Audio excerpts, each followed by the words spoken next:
ঢাকার বাইরেও ঈদের দ্বিতীয় দিনে পশু কোরবানি দিচ্ছেন কেউ কেউ। এদিনের বর্জ্য সরাতে কাজ শুরু করেছে বিভিন্ন সিটি কর্পোরেশন। বরিশালে কোরবানির পশুর বর্জ্য অপসারণের পর চলছে পরিষ্কার পরিচ্ছন্নতার কার্যক্রম। এ নিয়ে আরও জানাতে যুক্ত হচ্ছেন সহকর্মী সালে টিটু। বরিশালে পরিষ্কার পরিচ্ছন্নতার সার্বিক চিত্র কেমন দেখছেন জানাবেন। আগে আসলে নগরবাসী আগের চেয়ে অনেক সচেতন।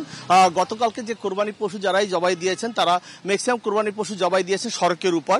সড়কের যে যার অবস্থান থেকে তাদের ওই জায়গাটা কিন্তু তারা পরিষ্কার করে নিয়েছেন। এছাড়া সিটি কর্পোরেশনের নজরদারি ছিল।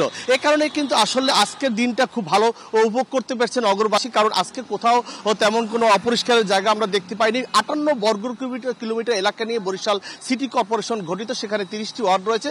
আমরা কয়েকটা স্থানে আমরা গুরুত্বপূর্ণ স্থানগুলোতে গিয়েছিলাম, পরিদর্শন করেছি যে সেখানে কোনো আসলে বজ্র রয়েছে কিনা। আসলে আমরা কোনো বজ্রের অস্তিত্ব পাইনি।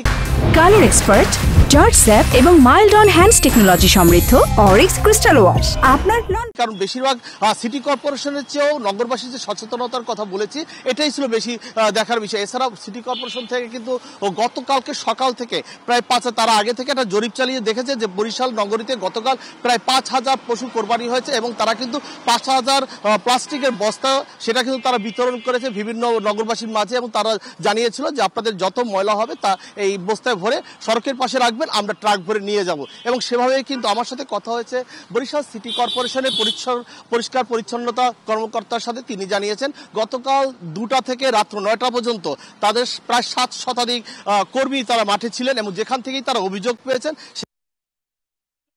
কেউ তেমন একটা কোরবানি করেন না, এর যদি কোনো বিশেষ অনুষ্ঠান না থাকে। যার ফলে আজকে কিন্তু কোথাও কোনো কোরবানির পশু জবাই হয়নি। আজকে কিন্তু পরিবেশ খুব ভালো রয়েছে, পরিষ্কার পরিচ্ছন্নতা। এখানে যিনি প্রশাসকের দায়িত্ব রয়েছেন বিভাগীয় কমিশনার, তিনি জানিয়েছিলেন যে তিনি। ধন্যবাদ টিটু আপনাকে।